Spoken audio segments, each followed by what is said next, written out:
Coming up on Tech News Today, Apple and the FBI take it to a judicial hearing. The new Phantom 4 drone will not hit you, don't worry, but it will stalk you, so maybe worry. Microsoft and Google focus on security that will protect you from yourself and more. Tech News Today is next. This is Twit. Bandwidth for Tech News Today is provided by CacheFly at CacheFly.com. Hi, everybody. It's time for our annual audience survey. We'd really like to hear from you. It helps us understand our audience better, know what you like and don't like, how you listen to the show. It also helps us tell advertisers what kind of people listen. But I promise you, your feedback is always kept personally anonymous. All you have to do is visit twit.tv/survey and let us know what you think. It'll just take a few minutes, and it'll help us make Twit even better. We really appreciate your support and any help you can give us. twit.tv/survey.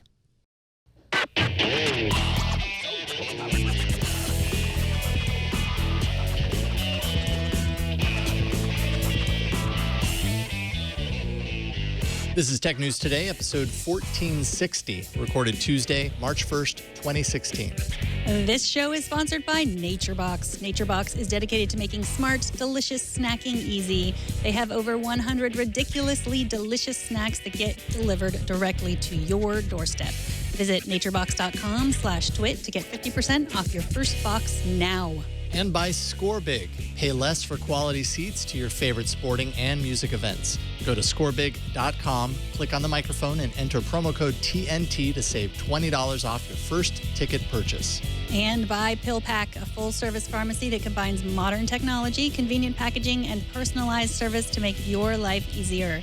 Visit pillpack.com/twit to save $20 on vitamins and OTCs when you transfer your prescriptions.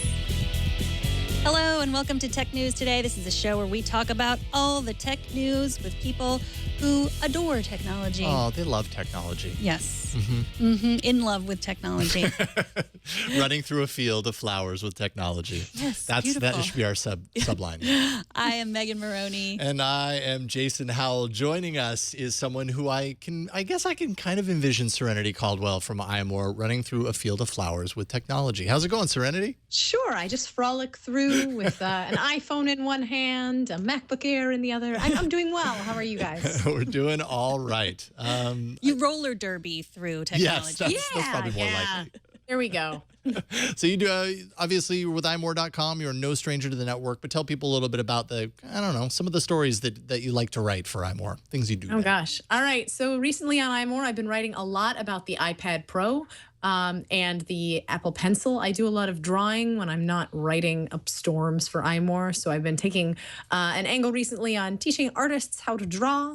We've been doing a new column on iMore called Coding Corner, which is all about learning some of the technical aspects of both Apple's operating system and the web. We did a really, really great article last week on how to get into Terminal, which, as somebody who had always kept a far distance from Terminal, I was a little skeptical going into it. I'm like, I don't know if I can properly teach this. And then once I got into it and once I learned some things, I felt really confident. And then I was like, yeah, everybody can learn Terminal. Terminal shouldn't be scary at all.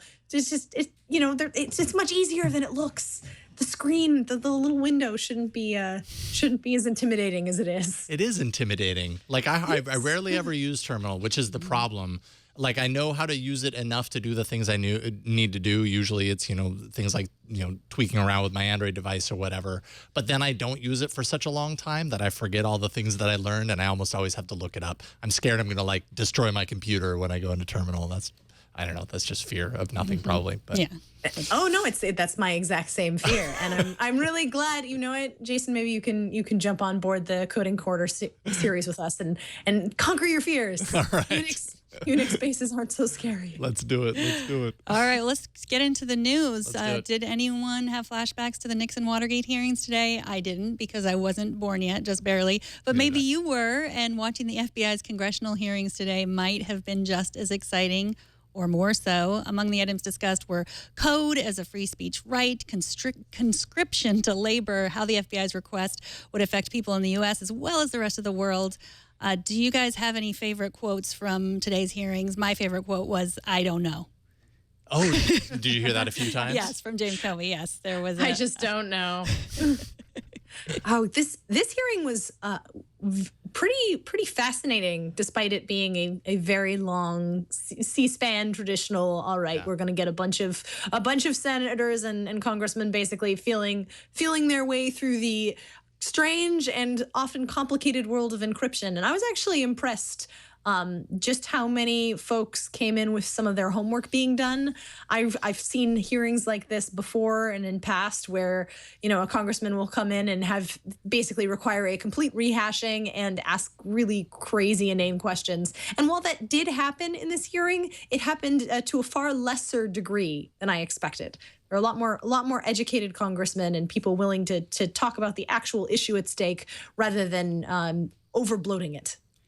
I couldn't agree more, because we've been talking a lot about how it's like, oh, they just don't understand. The lawmakers don't understand. The FBI doesn't understand. And then it was really a relief to really see everybody asking what I felt were the right questions.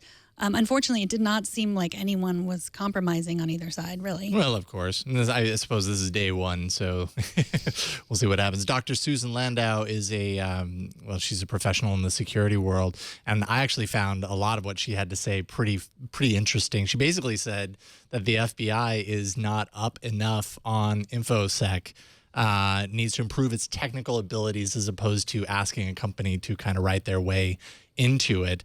And also, she brought up the really good point that, it's not just people's phones in their pockets. It's also, that people are using, phones are more and more used as authentication for things that are actually very important, things like power grids and all that kind of stuff, that if the defense is, oh, well, this will never fall into the wrong hands, which is what we keep hearing over and over from, the side of the FBI, that, okay, well, you may feel that way, but you never truly know. And hey, there's a greater risk than just, the phone in somebody's pocket. It could actually affect a lot of people. Mm-hmm. Absolutely. I was so very glad to see Miss Landau on this panel. I think, as you said, Jason, she had a whole number of remarkable things to say, with especially in regards to the larger picture of encryption, not just about two-factor authentication, but how encryption affects our day-to-day, how it affects not only phones, but we're talking about encryption on a wide scale. We're talking about encryption in other devices. And I feel like it's a very different message coming from someone like Ms. Landau, who has the decades of experience in this field, in contrast to either the director of the FBI or Bruce Sewell, who is Apple's legal counsel, because, of course, they're going to be fighting for their respective sides. And I think Ms. Landau truly is fighting on behalf of encryption as a technology. Not, this particular case or not this particular case, but the big picture ramifications of what it means for InfoSec and what it means for the United States as part of the world powers going forward, whether or not we choose to have encryption in our lives. Yeah, it'll be interesting to see what direction this goes. It seemed to me like the majority of the representatives there want it to be figured out, to work out a law, want Congress to kind of be in charge of that. FBI Director James Comey really wants the courts to, wants to go in a completely different direction. So I don't know. He really does not want that legislation. He doesn't want to go down the legislative route. He does not. No, this is not even for the big picture, which I found really interesting about today's hearings was, we've got pretty much the first official time that Comey has acknowledged that this version of the All Writs Act could be used to unlock other phones. And you also have this horrible, very FUD-inducing quote, which I'm paraphrasing from Engadget's live blog here, where it's like, I worried that it's hard to have nuanced discussions like this in the wake of terrorist disasters, and our Congress members prepared to possibly be blamed for favoring privacy over the idea of national security in the wake of some future attack. And basically, that happens around, I think, 3:27 if you're looking at the live blog. But essentially, he's saying, this case is about encryption. A horrible tragedy has already happened, but think about all of the tragedies we could prevent if there wasn't this pesky, horrible encryption thing standing in our way. And unfortunately, that is a powerful argument, but a slippery slope argument. Yeah. Yeah, I mean, it is interesting because I think, you don't find that many times in your life that you're really thinking about the three branches of government, so I think oh yeah, there needs to be a law. Like, we don't want this in the courts. It really reminds you how this works. And it does seem to be working in the way that the government is supposed to be working, which is interesting. I also, I loved that Comey admitted, because, he said it wasn't a mistake that the FBI ordered them to reset the phone. Because that was, they could have had so much information if they hadn't reset the password, the Apple ID password on the phone. And, for a while, Comey said, well, that wasn't a mistake. We meant to do that. And today he admitted, that was a mistake. So, well, FBI are people too, okay? Well, it's better. It's better for them, honestly, from a political standpoint. It's better for them to admit sheer incompetence than it is to admit malicious intent. Because if they pointed it as, oh, this wasn't a mistake, we meant to do that intentionally, that lends credence towards the theory that essentially the FBI was building this case to try and honey trap Apple. Mm-hmm. Now, somewhat related, I suppose, well, maybe not related directly to the case, but definitely related to encryption. Whitfield Diffie and Martin E. Hellman, the creators of public key encryption, were today announced to be this year's Turing Award winners. Their work in the 1970s actually stemmed from the desire to create a system that would replicate the signature, but in a computerized world. And that ended up leading to what we now have, which is public key encryption. The timing is very interesting here. Obviously, this award was probably not prepped because, hey, there's an Apple FBI thing, so let's give it to them. This thing happens far in advance. But I do feel like maybe, there is nothing coincidental with the fact that this is happening right around the time that, device encryption has become a regular, activated by default sort of thing. And I don't know. I think it almost feels like, wow, it took this long for this kind of recognition, because encryption is such a major part of security today online. Absolutely. I really think that encryption has, as you said, has flown under the radar for a long time, specifically because it's a hard subject to explain to your average layperson, especially somebody who's technology illiterate or has no desire to learn about the features behind their computer. I think that we're finally hearing a lot about encryption, in part because it's ending up in the courts and all of this business with Apple. But we're also hearing about it because Apple and other companies have chosen to take such strong stands. And we're hearing about it because of hacks that are happening. Because, when the average person sees the Home Depot hack happen, and then they hear things like plain text keys, they don't know what that means. So there's been I feel like a much bigger push to explain the benefits and the perils of ignoring encryption to the average layperson in the last, I would say, 3-4 years. So this feels very coincidental. It feels like, oh, well, this big encryption fight is happening, and here are, these people getting an award for inventing public key encryption. But really, I think it's just a convergence of all of these. All of these things are slowly bubbling over into the public awareness. It's like that memory trick where you learn a word for the first time and then suddenly it's being seen everywhere. Encryption's been on that rise. People are hearing more about it on a day-to-day basis. Companies are explaining in a good, cohesive way what it means, and now we're getting public recognition as well because the public knows more about it, which is pretty cool. Mm-hmm. Yeah, and it should be noticed that Diffie and Hellman, the NSA wanted to contain their technology back in the first crypto war too. Like, this has been going on for a long time. And both of them came out to say what they had thought about this, case, this current case. And they both, I guess Hellman, he signed one of those friend of the court briefs, one of the many friend of the court briefs backing Apple. And Diffie also had recently co-authored a paper about, it posed questions to the government, asking these specific questions before they started demanding a backdoor. They're both, I think, on the side of encryption or on the side of Apple, whichever you'd like to say. But yeah, I definitely think they deserve this recognition. The $1 million cash award, which they have to split, admittedly. Oh, but they're actually going to put it to good use. Hellman's using his portion. He does a lot of study into the threat of nuclear weapons on humans, so he's going to be putting a lot of that into that ongoing focus. Diffie is putting that portion into documenting the history of cryptography, because as he says, like, a lot of those people that were there in the early days, like they're starting to kind of die off and everything. And so this is history that needs to be logged in some way. So I see a Benedict Cumberbatch movie in the future, but which probably. one will he play? Man. Yeah, no, I mean, speaking of movie, like there are so many movies that are being created right now based on things that are happening around encryption and security and all this kind of stuff that are going to be, inspired by this. Yes, we are creating many movies. We just don't know that yet. We don't know those. Oh, I can't wait to see the version of Spotlight that's all about Apple's fight with the FBI. I know it's coming. Yeah. It's going to happen. Glenn Close as Landau, maybe? Mm-hmm. Okay. See it? All right. Well, happy Super Tuesday, everyone. Today, the Associated Press released Election Buzz, a partnership with Twitter and Google to help voters make sense of the political noise on social media. So, yeah, it is noise. And this, I did not, I have to admit, help me make any more sense. I was going to say, this is kind of noisy, too. Of it. But it's based on Google Trends and Twitter results. And, yeah, it's... I'm sure it makes more sense, but I'm just checking Nate Silver's site because that makes even more sense than this. I guess I just guess I'm just going to reveal the fact that, man, I've had my head buried in the sand when it comes to the election. I just have not wanted to focus my attention on it. And I know I'm at the point to where I really do need to start focusing on it now. This is, I suppose, as good a place to start as any to kind of see where the collective trends are. But I don't know. What do you think, Serenity?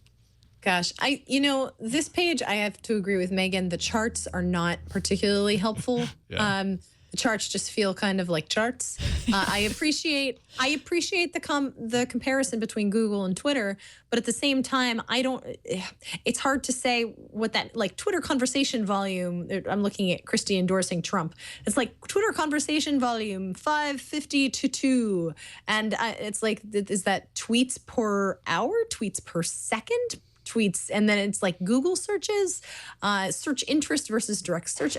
It's a little fuzzy just looking at it. What I think is much more interesting is actually the search interest for candidates based on charts down below and conversation drivers, what's happening in the past 24 hours, how many more tweets are about Bernie Sanders and Donald Trump and John Kasich and national security, and what share of the conversation are they?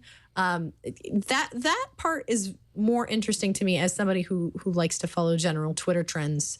But I have to agree with Megan, honestly. Nate Silver's site 538 is one of the better places to find election coverage, especially because it's done in a style that doesn't necessarily treat you as stupid, but treats you as, here, you want to be informed? We're going to help you make informed choices, and we're going to, explain where we got this data in a way that doesn't make you feel like you're drowning in numbers. But I appreciate, I do appreciate that the AP worked with Google and worked with Twitter to put this together. I think the more information that's out there, the better. If it could be slightly better curated, that would be fantastic. But I appreciate that there's an effort at all, because I do think, this election, no matter what side you're on, has I feel like there's a little bit of, not necessarily apathy. I was talking to a friend of mine on Twitter today about how it's kind of like angry apathy, where you're not really happy about anything that's going on, but there's not really, it's so hard to describe. So I appreciate the fact that sites like the AP and 538 are at least, being like, maybe this isn't the most, promising presidential election following the elections of 2008 and 2012, but we're going to put our best foot forward, and we're going to try at least give you some information so you know what you're voting on. Because you got to vote for somebody, right? Exactly, because you have to vote. You know what? Please vote. If you're in a Super Tuesday state, and I think the polls close in another 7 minutes for Massachusetts. If you haven't voted yet, Massachusetts, please go vote. Please vote if you're in Super Tuesday state. As I said, I can't strongly recommend a candidate, period, but but vote. Voting is important. No matter who you vote for or who you believe in, please vote. 538.com does have a leg up on the AP poll in that it also has NBA predictions. Just saying. They're there over on the side if you're really curious about that. Right. You can't vote for one of them. SB Nation. Oh, gosh. I want to bring up one point. I mean, repeat one point you said, the anger. I definitely agree with it. That's the most troubling thing. There does seem to me this just undercurrent of anger on both sides, which is really scary. And it's coming out in a lot of different, people who are voting for all kinds of candidates. There's just anger of not being treated right by their party. And it's scary. And I think it's interesting that maybe 3 or 4 months ago, I would never have said that the amount of tweets would equal votes, but I think that is sort of true. At this point, I do think that like the more attention that Trump is getting on Twitter, I used to just say, well, that's just because it's entertaining, but I think it is equaling votes. We will certainly find out very soon. We will. Polls are closing. Yes, exactly. And finally, DJI is a powerhouse when it comes to drones. Today, they marked the announcement of the new model in its best-selling series, the Phantom 4. One big feature is obstacle sensing. So it uses 2 front-facing sensors that steer the drone away from impact when they see an obstacle coming or, steer it up, whatever the case may be. Active Track analyzes a person or a moving object. Basically, you can draw it on the tablet, however you're controlling the Phantom 4, and it will lock onto that person as they move around, and it'll know to continue to track that person or that object, whether they're facing the camera or not, because it like analyzes and does all this stuff, and basically just it is a really good tracking system for following a particular object. Really cool stuff. Yeah, I don't want the NSA following me, but I would like my drone following me. You want your little personal drone always right behind you? It's pretty cool. I mean, we're steps away from flubber, guys. I don't know if anybody, saw the terrible Robin Williams movie, but he had a little flying assistant. And I'm like, pair that with Siri. You're really close. Well, I will say, I think it was Mashable. I'm looking because I feel like Christina Warren tweeted about it. Mashable or one of the sites decided to attempt just how collision avoidant the drone was. And I believe someone tried to stick a banana right between its rotors. And unfortunately, it wasn't quite intelligent to recognize, but to stop. Were the rotors strong enough to slice the banana? Because then we found another reason. Oh, okay. Right. All right, you could slice a banana. Banana slicing drones. Not well, but smash it maybe more likely. Yeah. Now, did you mention the price? No. $1,399. Yeah. Which is interesting. I think, yesterday we were talking about all the VR available for $3,000 or $800. It's like the scale of. Yeah, it seems like a lot to me, but again, enthusiasts will buy this. Well, and here, like there's so much autonomous stuff happening in this drone that they're saying this is most like an actual like textbook definition of drone than we've had in the enthusiast market, that you don't really need to know how to fly a drone very much. Like it's almost taking that out of your hands based on all the automatic stuff it's doing, which is either a good or a bad thing depending on how you want to define it. Because if you end up in trouble with this thing, you still got to know how to get it back. Yeah, fewer random crashes of $1,300 technology is always good. But we're going into the land of drone regulation, and we're seeing it move beyond the prosumer tinker crowd into not necessarily mainstream. But I'm really interested to see how drone footage and drones in general go forward in the next 5-10 years. Yep. Exactly. Well, all right. Next, we will have Elise Hugh from NPR. She's all the way from South Korea to talk Sharp, Foxconn, and a little bit of Samsung news. But first, let's take a minute to thank NatureBox, the sponsor of this episode. NatureBox is the AAA of snacks. When hunger strikes, don't reach for that half-eaten bag of chips. Be prepared with smart and delicious snacks from NatureBox. I think you can. Jason's showing off the smart and delicious I was going to come into your camera, there but they there they are. Check. What do we have there? Some dark cocoa. Yeah. They're so well, good. I'm covered, so I can't really see, but Apple there's pie, this one. oat clusters. I just want to steal that. Can I just reach through the screen and grab the apple pie oat clusters? Because those are so Those good. are your We're working favorite. on that technology right now. We'll let you know Yeah. about that. Little we by all- little. Yeah, exactly. If you could get NatureBox following you around like a drone, that would be awesome. We all try to eat healthier, but that doesn't mean giving up flavor. They have all kinds of flavors that we've already mentioned. You can also have vegan snacks, no sugar added snacks, non-GMO options. You can choose between savory and sweet, salty and tart. There are over 100 unique and tasty options like sweet blueberry almonds and sriracha cashew crunch. Plus, you can fill out your snack profile and get personalized recommendations based on your preferences. The best part, NatureBox delivers right to your door. So fuel your game engine with healthy snacks. Visit naturebox.com/twit to get 50% off your first box now. That's naturebox.com/twit. Go there. Get 50% off your first box of delicious personalized snacks sent directly to your doorstep. All right, now joining us is someone who is no stranger to tech news today, Elise Hu from NPR. How's it going, Elise? Going great. Hey, Jason. Hey, Megan. Hey. Great to have you here. Of course, you're calling in from the future. It's what, 17 hours in the future from where we are right now? That's right. I'm 17 hours ahead of Pacific time. So the future is bright for you two. Excellent. And it's morning time and time for breakfast in the future as well. And that works because I'm hungry. So here's a story that has been bubbling up the past week around Foxconn's possible buyout of Sharp, a company that's seen its share of financial troubles recently. What exactly happened that resulted in the on-again, off-again deal that's been reported in the news? These two companies were, in fact, last Friday, when the deal was almost done, Foxconn's board had actually approved this buyout. It would have been a $6 billion buyout. A Taiwanese company after a Japanese company. I had actually gone on the air and wrote that this deal was almost done. But then at the 11th hour, it appears that Foxconn might be leaving Sharp at the altar or could possibly do so. But Sharp has no other buyers now. And so the issue or at issue, of course, is up to or around $3 billion in previously undisclosed possible liabilities. Reuters is reporting that this is kind of a worst case scenario list of possible liabilities that would encompass taxes that the company may owe to Japan and potential lawsuits that are left that haven't been resolved yet. Foxconn is saying that throughout the process, these weren't disclosed to them in the detail, that they didn't learn about this until the final 11th hour. And so there's a lot of dispute going on. So the deadline, which was originally February 29th to get this done, has now been extended until March 7th.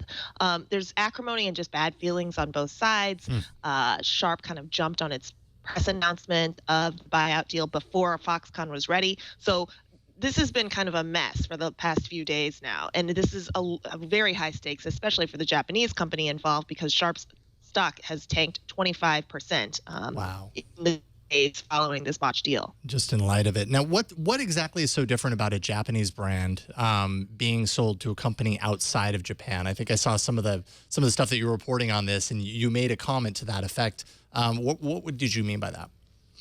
That's right. Well, the Japanese tend to, and this is true for a lot of the Korean companies too. You know, it's a homogenous society, and then the companies tend to be like very close to the Japanese people and culture, such that they don't really like to have foreign buyers, or haven't in the past. So, what would have been sort of unique or different about this is to allow a foreign buyer, in this case Taiwan, Taiwanese company that has a lot of manufacturing plants in China, to take over. And originally the opposing bidders, so the people on the other side, would have been a Japanese fund. So the company would have a Japanese company would have stayed in the hands of Japanese funders. And the competition here is quite different. So culturally, it's something that doesn't happen very often. So that's kind of what makes it unique. But also, as we've seen in the deal, there's some communication and cultural differences in just getting this deal done as well. So multiple layers. So is there a danger of a monopoly situation here, or is that a danger for anyone? For Foxconn? Well, I think the advantage, no, I don't think so. The advantage for Foxconn, of course, is that they're currently an iPhone assembler, and Sharp is one of the only 3 makers of the iPhone screens. And so there could be some synergies there, is what analysts are saying, but the deal is such a mess right now, and there's so many liabilities on the balance sheet of Sharp that they are having to take a second look, which isn't to say that this isn't going to happen, because Sharp doesn't really have any other suitors. But it's going to be kind of touch and go for the next few days as we watch to see what happens with the final deal, if it happens at all. Yeah, if it happens at all, like it's kind of unfortunate that a miscommunication could potentially just affect the deal completely. Is there a high likelihood that could happen? $1 billion deal. Yeah. Yeah, high likelihood. So shifting gears a little bit, one big piece of news from Mobile World Congress last week was details on the LG G5. We talked about it on this show, and you had kind of mentioned when we were kind of leading up to this show that you've been somewhat taken by the modular aspects of the LG G5 and just kind of the potential of modularity in smartphones in general. Why do you think that's a big winner for the device, or do you? Do you think that's a great differentiator for this? Well, I should say I was just kind of observing that LG, which is the crosstown rival that gets a lot less attention than Samsung around here and around the world, is kind of having to shift gears and make a renewed push after sort of playing second fiddle for a while. And at least they're trying something new with this modular approach. So essentially you can take the G5 apart and add a better camera lens or other parts. So a battery, optical zoom. And so that's exciting only because there's just so little innovation left in handsets. And LG was sort of lost the shuffle among handset makers for a long time. It essentially said that it's kind of giving up on the Chinese market completely and now making this renewed push in the US. So that'll be interesting to watch. But even Samsung, so even the winner here in Korea, or the long-time winner in Korea, is saying that they're kind of having to shift gears and move into biologics because there's only so much more margins they can get out of the smartphone market, and competition from China remains quite fierce. And so it'll be interesting to see whether LG can make headway in the United States, because that's kind of where they're banking on their product now. Yeah, and Samsung is absolutely dominating all across the board as far as that's concerned. So that's quite a wall to be up against. But yeah, you're right. LG always really seems to play second fiddle to Samsung. Do you think is it marketing? Because the hardware on both of the newly announced devices are pretty fantastic. Do you think Samsung just has far more marketing prowess? Yeah, the marketing, Samsung wins a lot of points for its marketing, but also it got a bit of a head start. LG has been dominant in other appliances here in Asia, but also in the United States with televisions for a while too. So they've been competing kind of in different arenas. They're very different companies culturally here. Both are considered chaebol. Here in Korea, chaebol is the term that describes these multi-generational family-run conglomerates, and they have differing levels of government support, or they did in the very beginnings when they launched in the 1960s following the ravages of the Korean War. And so these are just different companies, slightly different companies. All Korean companies kind of have the same general characteristics, but these are different companies who are pushing different products for many years, and now find themselves sort of going head to head. Mm-hmm. So I know this isn't really your beat anymore, but what's the word on the street? Is there a lot of talk about the iPhone FBI encryption battle here among people that you hang out with in Korea, or is it not big news? Well, the interesting debate in Korea is on national security in general right now. Actually, in South Korea, the longest ever filibuster in history in the world has been happening over the past week, and it's over a very controversial national security bill that would allow the spy agency here, so the equivalent of the CIA, to have even broader reach into the lives of citizens. And so what the Apple encryption debate is a little bit more specific, but the larger questions about privacy and security are absolutely coming up in this society. It's one in which the conservatives and the ruling party, the government here, can sort of use North Korea as an excuse to sort of say, hey, we're still technically at war, therefore we have to be able to sort of pry into your personal lives more, to make sure that there aren't any spies among us and things like that. And so that argument of how far the government can go in the name of quote unquote national security is very real here on the peninsula. I love the perspective that you have. Obviously, being over there, it's a very different perspective, and I love the fact that we're able to even get you on the show, Elise. Tell people where they can follow all the work that you're doing with NPR. That's right. I am blogging at elisegoeseast.tumblr.com. That is sort of my East Asia blog, and you can find me on Twitter at EliseWHO. Fantastic. Thank you so much, Elise. We'll have you back soon. Great to see you guys. All right, great to see you. And now it's time to hear from you. Russell from St. Kitts and Nevis writes about our story yesterday about the run-in between Google's autonomous Lexus and a city bus. Russell wonders about the fact that Google's self-driving car is marked as such. He asks, how do we know the bus driver wasn't just being spiteful and assumed that the Google car would stop?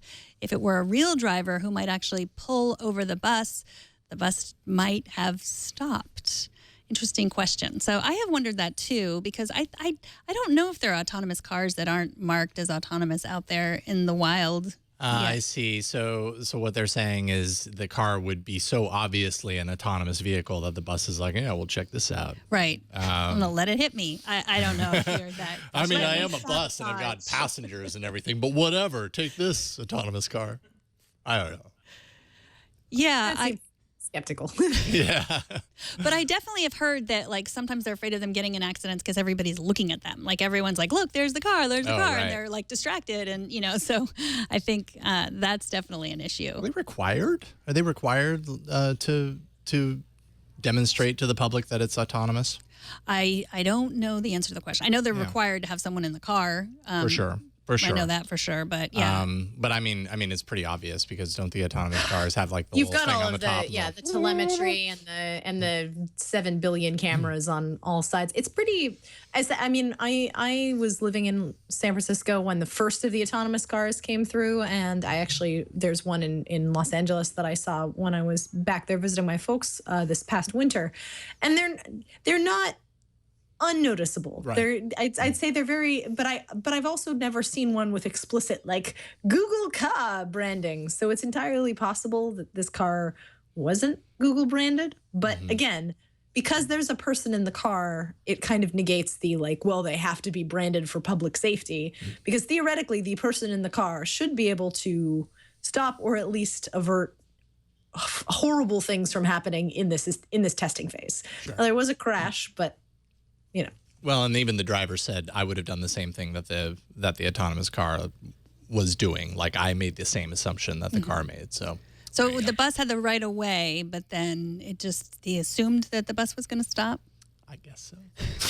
Hey, people are imperfect, and apparently so are autonomous cars. Well, that's the thing. Autonomous cars have to have a certain not necessarily morality, but they have to have a certain set of functions based on what a human might do. And that, of course, that gets you into the bigger question about autonomous cars and morality, where it's like, well, when it's figuring out what a bus might do if a bus comes into your line of vision, well, there's also the question of what happens if there's a small child that runs into your field of vision, and there's also a dog if you turn to the right.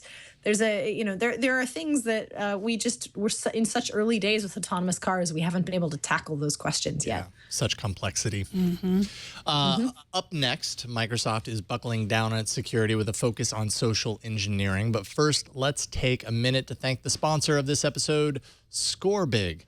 What are you doing this weekend? Sitting on your butt watching paint dry? Yeah, I know. Instead, how about sitting on your butt inside a theater for your favorite Broadway show, maybe Hamilton? Or you could sit on your butt in your favorite auditorium watching an awesome musician perform, let's say Bruce Springsteen. You could even sit on your butt inside a theater watching your kids' favorite Disney characters skate and sing. Deep down, you want to watch Frozen on Ice. I can see it in your eyes. Well, whatever it happens to be, you can bet that there's a way to pay less for better seats at these events. How? Just go to scorebig.com. 40% of all live event tickets go unsold. Scorebig is making it easy to attend live events by working directly with your favorite teams and artists to get their unsold seats at unpublished prices. At scorebig.com, you are always guaranteed huge savings by paying much less than what the box office charges for tickets. They have incredible deals on tickets to concerts, sports games, Broadway productions, family-friendly events. To take advantage of all of these deals, visit scorebig.com, and you'll find the event and the seats that you want. Then you make an offer with Scorebig's Name a Ticket Price feature, and you'll receive an answer from Scorebig instantly, and you'll save up to 60% on your tickets. You also have an option to pay a fixed price, which is much less expensive than major online ticket resellers. With Scorebig, there are no surprise fees, and you get free shipping. You can even favorite your shows as well as the events that are shown on the site to be notified on upcoming dates to attend, which is such a convenient feature. I love that one. Quit overpaying for tickets. Get the tickets you want at prices you can afford with Scorebig.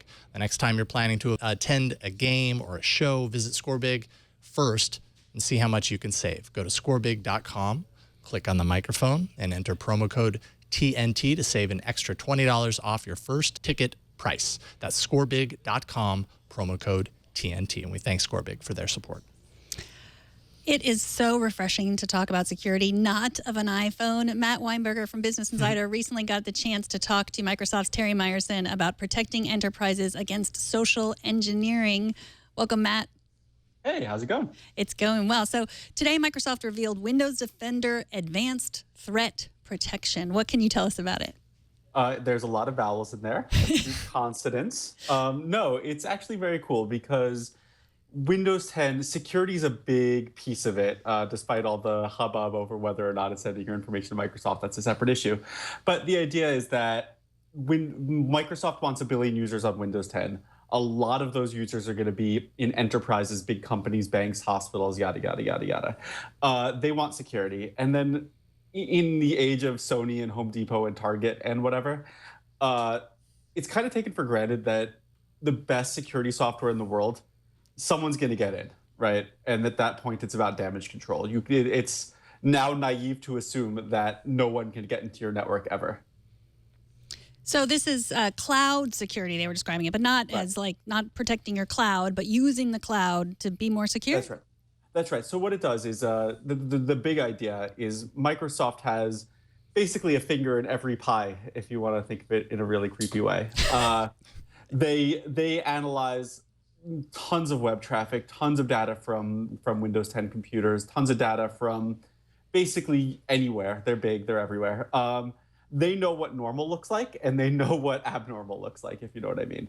So using that huge sample set of data, they can tell when something's already happened and alert you where maybe you wouldn't even know until credit card information started getting posted on the darknet.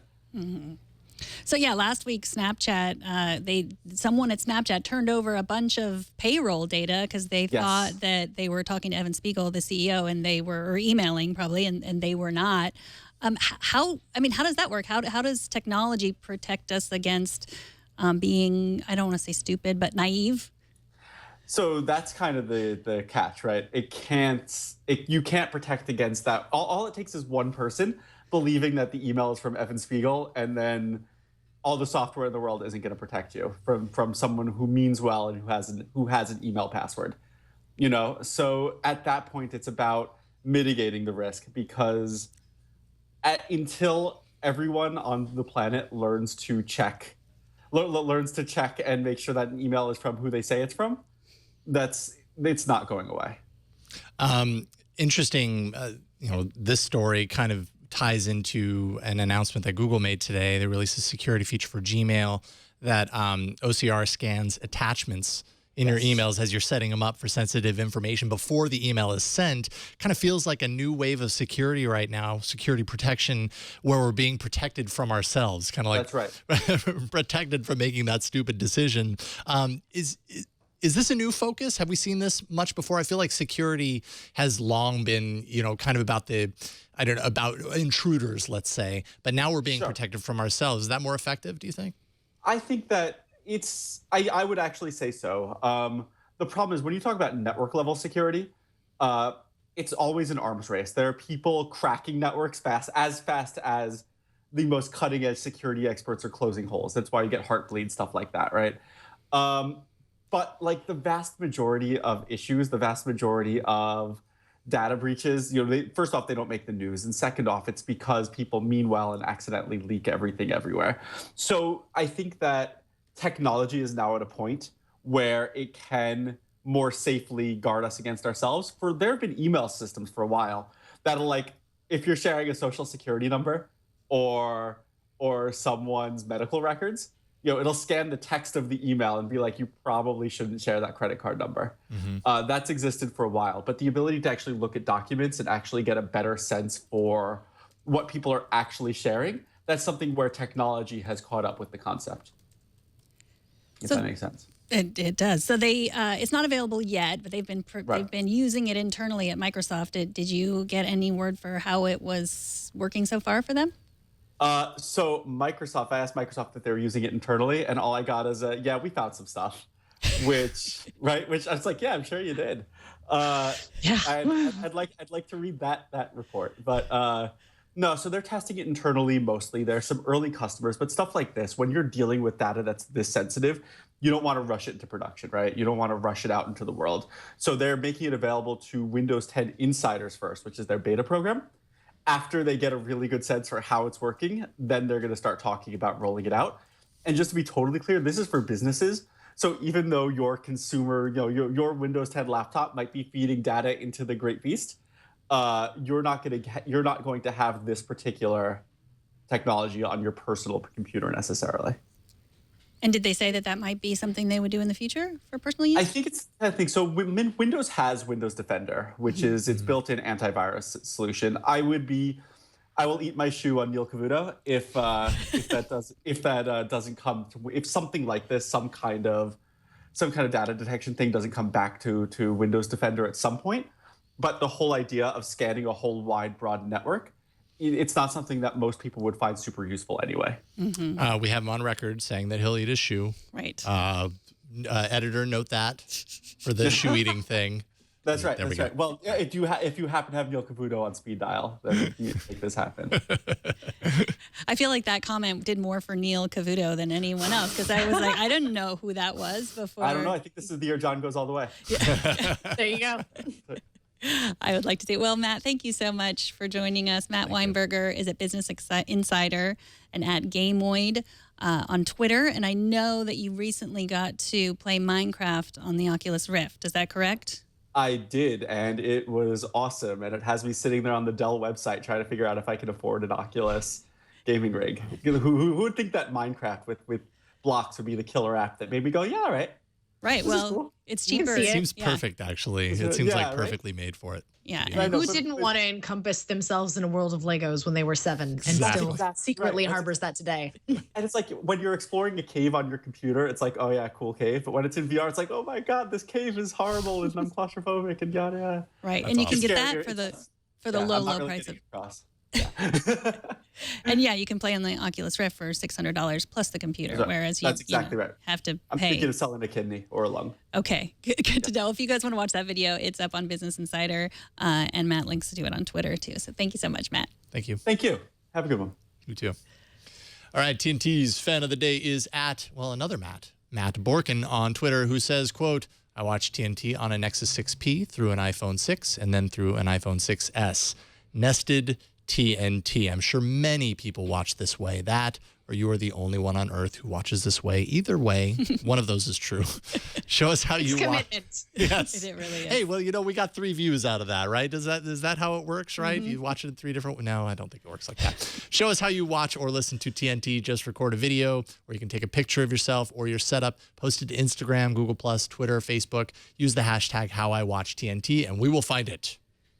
All right. Well, Andy Rubin's dog is smarter than all of us. Watch the video after the break. But first, let's take a minute to thank PillPack, the sponsor of this episode. A pharmacy used to be the center of town, a quaint place where you went to catch up on the day's news and gossip and catch each other's colds. But these days, most pharmacies are huge chains, and we're all just faceless customers that no one recognizes, but you can still catch someone's cold if you're there. PillPack is the future of pharmacies, and it's available now. PillPack delivers your medications and vitamins pre-sorted in these easy-to-tear packets labeled with the date and time for each dose, so you can get rid of that antiquated Monday to Sunday pill box. PillPack uses robots. They sort and fill personalized pill packs separately for each customer. Each packet dispensed in the pharmacy is sent through an image recognition system that they built to ensure the right pill is in the right pack. Their system can detect dispensing accuracy by size, shape, color, and density of each pill, and catalogs an image of every single packet dispensed. In addition, each packet is checked by a pharmacist for accuracy and interactions prior to shipment.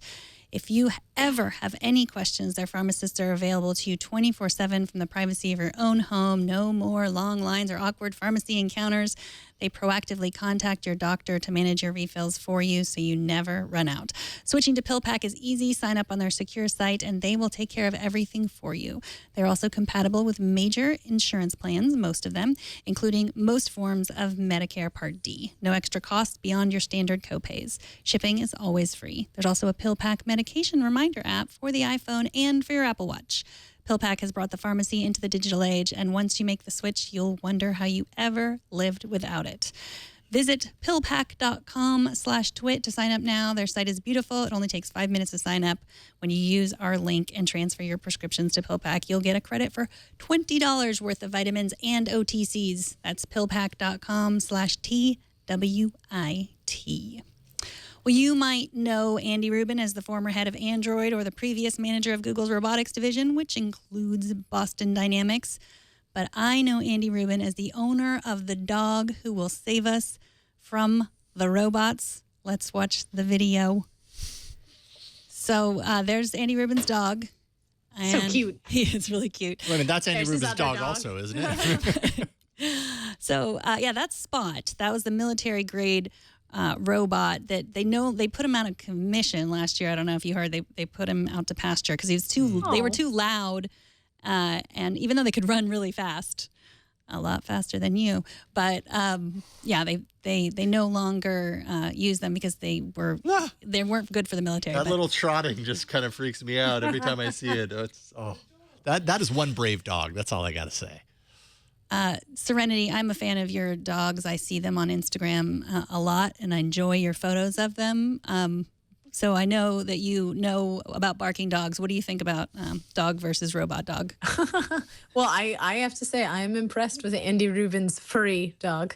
Especially, you know what? It's clear he's trying to figure out whether or not the robot dog is a threat or is just waiting to play. Because he's in this sort of like half haunch position. Mm-hmm. And now he's going all the way back on his hind legs, which looks like, hey, you look like somebody to play with. You're not attacking me.